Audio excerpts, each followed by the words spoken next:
Openly बिल्कुल आपको feel ना करे कि यार कोई मसला नहीं, हम तो इसको जानते वगैरह एक्सेट्रा।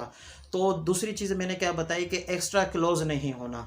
तीसरी चीज़ जो मैं आपके साथ शेयर करना चाहता हूँ और बहुत ही अहम चीज़, खामोशी। खामोश रहना सीखें। इसकी क्या वजह, इस पर मैं आपको एक छोटी सी स्टोरी में आपको बताऊंगा, उसके बाद इंशाल्लाह ये मैं वीडियो क्लोज करूंगा।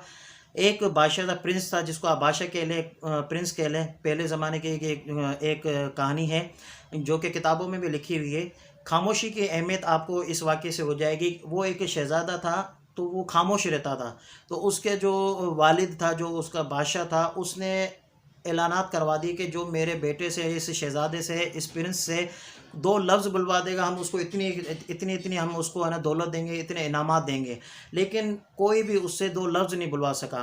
वक्त गुजरता रहा, तो जैसा कि आपको पता है जो शहज़ादे होते हैं उनकी जो है ना ज़्यादातर एक ये आदत भी होती है कि वो शिकार करते हैं। तो एक दिन वो अपने दोस्तों के साथ वो प्रिंस शिकार पे गया। शिकार पे गया तो वो उसने एक परिंदा देखा जिसको उसको शिकार करना था। तो वो परिंदा अचानक दरख्तों के दरमियान, दरख्तों के बीच में छुप गया। छुप गया तो वो शहज़ादा ढूंढने लगा, क्योंकि पहले तीर अंदाजी से शिकार हुआ। आजकल जो गन के ज़रिए होता है, पहले तीर अंदाजी होती थी, तीर के ज़रिए शिकार करते थे।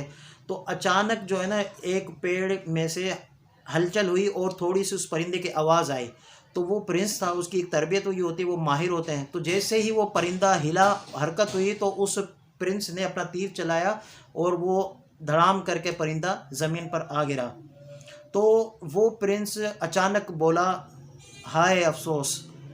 तो वो प्रिंस ये बोला कि हाय अफसोस। इससे क्या हुआ कि प्रिंस ने ये सबक दिया कि इस परिंदे की खामोशी, जब तक ये खामोश था ये बचा रहा। जब इसने हरकत की, जब इसने कुछ लफ्ज़ बोले, तो ये अपनी इसने ज़िंदगी से हाथ धो ली।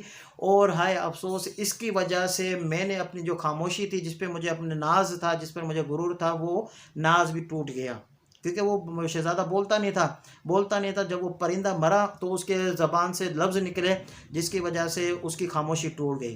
तो कहने का मकसद ये कि जहाँ पर आपकी अहमियत हो, जो वक्त है, यानी जहाँ बोलने की हाजत है वहाँ पर बोला जाए, जहाँ पर बोलने की हाजत नहीं है वहाँ पर खामोशी रखें। इंशाल्लाह आपकी कदर बढ़ेगी, आपकी मंजिलत बढ़ जाएगी, लोग आपको अहमियत देंगे, लोग आपकी बातों को मानेंगे। आप खामोशी इख्तियार करें। और जो ये तीनों बातें मैंने आपको जो बताई, आप अपनी लाइफ में अप्लाई करें, इंशाल्लाह लोग आपको अहमियत देंगे, लोग आपकी जो मंजिल है आपको उस मंजिल तक आपको जगह देंगे। तो सबसे पहली जो मैंने आपको बताई कि अपनी कदर करवाना सीखें, अपने आप को मनवाना सीखें। दूसरी, लोगों के साथ एक्स्ट्रा क्लोज ना हो। तीसरी चीज़, खामोशी इख्तियार करें। तो उम्मीद करता हूँ कि ये वीडियो आपको अच्छी लगी हो। अगर अच्छी लगी हो तो ज़रूर लाइक कीजिए, आगे शेयर कीजिए। मिलते हैं दूसरी वीडियो में, अपना ख्याल रखिएगा। अल्लाह हाफ़िज़।